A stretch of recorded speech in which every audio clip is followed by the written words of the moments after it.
Bem-vindos ao Vitamina Ped, o nosso podcast de pediatria. Eu sou a doutora Cecília Gama, pediatra e neonatologista. Estou aqui junto com a doutora Ju Alves. Eu sou a doutora Ju Alves, pediatra e neonatologista, e hoje estamos com uma convidada muito especial, Denise Correia, fonoaudióloga infantil, que tem um olhar para a amamentação do mamar ao comer. Olá, Muito bem-vinda! gente. Obrigada pelo convite. Obrigada. Obrigada por ter vindo, né? Vamos começar com algumas perguntinhas para você, que vai ser um bate-bola, que vai ser mitos e verdades relacionados à fonoaudiologia e a amamentação. Amamentar deve doer no começo? Não.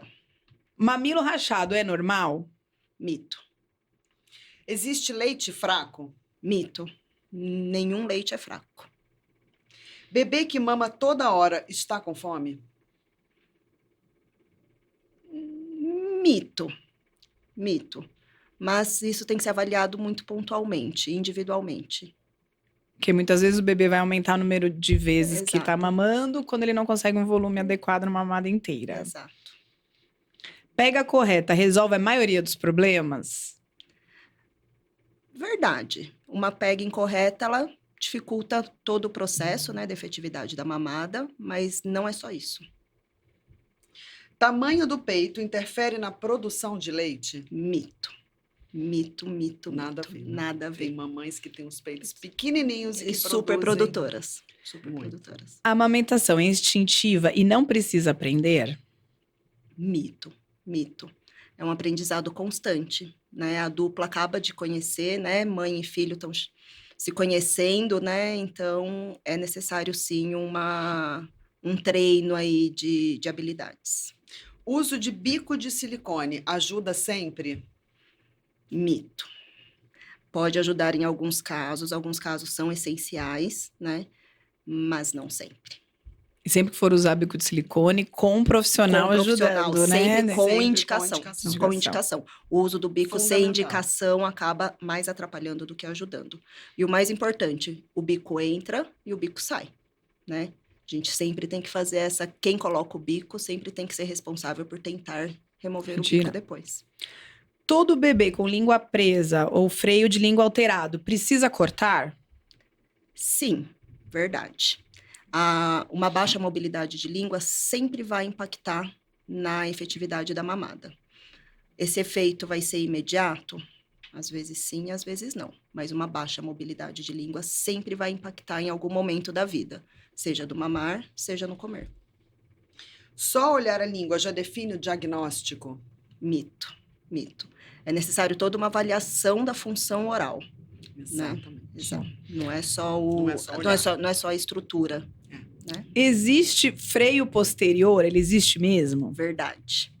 Ele existe, está presente e ele é um dos principais causadores da dificuldade da amamentação a longo prazo. São esses que passam, né, São Dê? eles que passam. São esses aí que passam. Porque eles não são previstos nos protocolos de triagem que os pediatras fazem, Boa. né? Então, ele acaba passando mesmo, principalmente se a mãe tem uma boa produção, um bico mais protuso, ele acaba sendo subdiagnosticado aí. Se o bebê ganha peso, está tudo bem mesmo com dor? Não. Mito, né?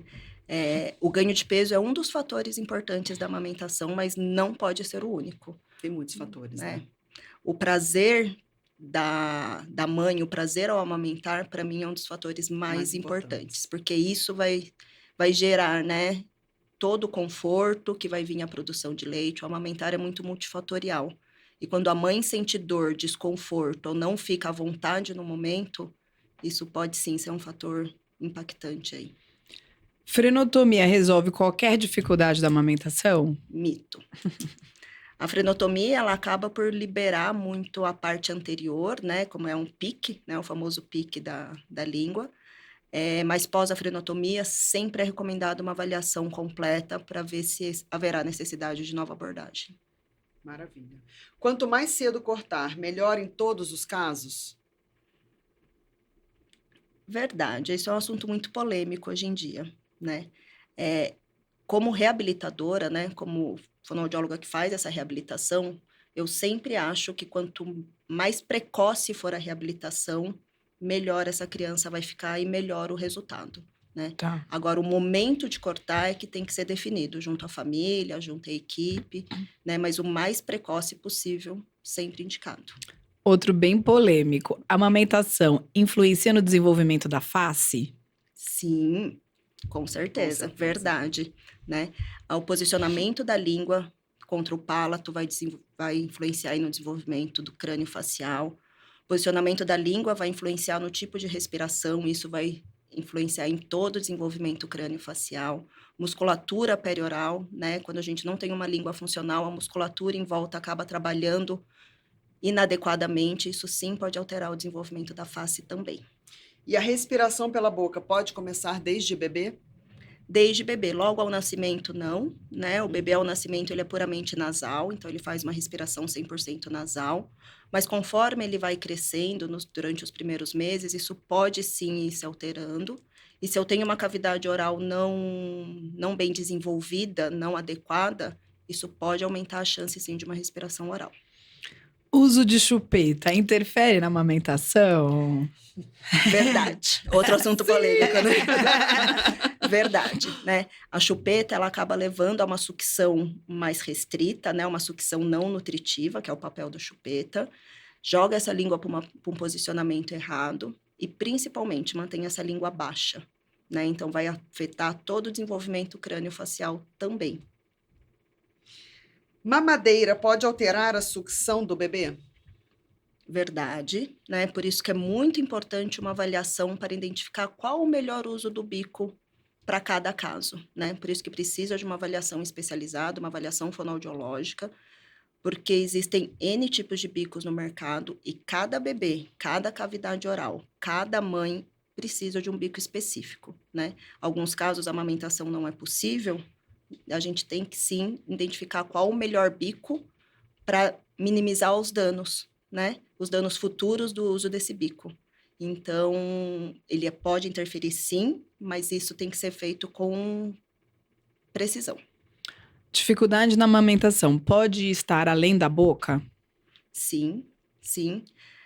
A boca suga, mas é o pescoço que engole, né? Então, um bebê com uma questão postural inadequada, um bebê com questões neurológicas não identificadas, questões gástricas também, podem sim interferir nesse padrão de mamada. Uhum. Complementar com fórmula resolve o problema da amamentação? Mito, né? Ajuda aí quando é uma questão de ganho de peso, né? Você precisa pausar essa mamada, mas a gente tem hoje várias técnicas e formas de fazer isso, né? Às vezes é necessário, mas mais uma vez, precisa de uma avaliação muito criteriosa do pediatra, da fono, da consultora, para saber o melhor momento e como fazer. Só o pediatra consegue identificar problemas na amamentação? Eu acho que o pediatra é o principal, primeiro, né? O principal fator, não só o primeiro, Ju, acho que é o principal fator mesmo. A família vê em vocês como o alicerce delas, né? Elas fazem esse vínculo, esse casamento logo na primeira consulta. Então, vocês são os principais fatores aí para ajudá-los a procurar, né?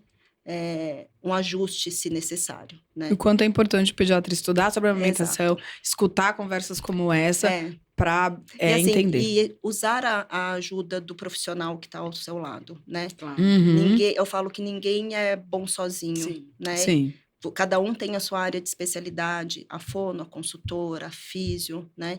Então, na hora que a gente consegue fazer um trabalho em equipe, quem ganha é só o paciente. Exato. Claro. E o quanto a gente aprende com vocês, né? Nossa Senhora. Eu acho que eu sempre falo, é o multidisciplinar. Né? É importante a gente ter os profissionais. E como é bom trabalhar multidisciplinar, como é bom você ter um pediatra do seu lado que você pode ligar e falar, né? Que você tem essa troca, essa parceria. O paciente tem muito a ganhar com isso, né? Então, acho que ninguém tirou a área de ninguém. Ninguém entra na área de ninguém. Se a gente souber dividir e compartilhar isso com o profissional... Até porque a gente sabe que é muito delicado, né? Um momento delicado. Então, se a gente está junto para ajudar... Exatamente, melhor, né? Com certeza. Toda dificuldade de amamentar é culpa da mãe? Põe a mãe no Mito. Nasce uma mãe, nasce uma culpa, né? Olha, eu vou te falar que a grande maioria das vezes a culpa está no bebê. No bebê. A dificuldade, eu brinco com os meus pacientes que a dificuldade está sempre no CPF novo. Né? Coitado. Na maquininha extratora. Dificilmente eu conto nos dedos, nesses meus mais de 20 anos de profissão, quando a questão era puramente materna. Obviamente, é um misto, né? Né? É um conjunto. Chave fechadora, né? Exato. Mas, normalmente, é o bebê que tem que ser avaliado. Essa é bem polêmica. Existe um excesso de diagnóstico de freio alterado hoje em dia? Eu acho que não é um excesso de diagnóstico. Eu acho que hoje a gente está fazendo um diagnóstico mais preciso e cada vez mais precoce. Tem mais informação. Tem mais informação. Hoje a gente sabe os efeitos do freio a longo prazo, o que antigamente a gente não sabia, né? Então, acho que hoje a gente está com mais diagnóstico, sim, mas porque a gente está olhando para isso mais cedo, cada vez mais cedo. Nem todo freio precisa ser cortado? Se ele é normal, não precisa, né? É por isso que a importância de uma avaliação em conjunto, né? Um freio alterado, sim. O freio com uma anatomia alterada, sim, precisa ser cortado. Agora, o freio de língua é uma estrutura anatômica que, se ele não interfere a mobilidade de língua, nem de assoalho de boca, nem de nenhuma outra função, ele pode ficar. A amamentação, ela é super romantizada? Verdade. Muito verdade. Muito verdade. A amamentação é uma entrega muito grande, né? É uma luta muito grande. Para amamentar é preciso que toda a família, toda a estrutura esteja envolvida, né? Então, acho que sim, é muito romantizado, e eu acho que quem não consegue tem que ser acolhido e tem que ser olhado para isso também. Intervenções precoces podem atrapalhar mais do que ajudar? Mito. Tudo que é feito precocemente, a gente tem um melhor resultado, né? Que seja uma avaliação precoce, que seja uma adaptação a um bico precoce, que seja uma intervenção de freio, né? Eu falo muito para as pacientes, nem toda dificuldade de amamentação e nem toda disfunção oral vem de um freio de língua alterado. Mas a intervenção precisa ser feita o quanto antes. Amamentar bem é só técnica? Mito. A técnica, ela conta muito, né? Essa mãe, por isso que a gente falou, não é instintivo, né? Você precisa aprender, né? Mas é muito da prática mesmo e do conhecimento do outro, né? E conhecimento de si próprio. Porque cada filho é um filho, Sim. né? Quem tem mais de um filho sabe, amamentar um não é igual a amamentar dois, né? Com Então, certeza. cada filho é um filho, então é um conhecimento contínuo. Toda mãe consegue amamentar se tiver orientação correta? Mito. Eu acho que nem toda mãe consegue. Eu acho que toda mãe consegue dar o máximo de si. Vai conseguir um aleitamento exclusivo até o 6º mês? É mito. Amamentar depende de muitas coisas. Né? Depende de um bebê efetivo, depende de uma mama boa, depende de um suporte emocional e depende de um querer muito grande. E de profissionais que entendam do assunto. Entendam do assunto, para poder abordar, acolher todos esses quesitos, né? Então, nunca é só uma coisa. Então, acho que nem toda mãe mesmo consegue e tá tudo bem. Ótimo, maravilhoso. É isso, muito obrigada. Obrigada.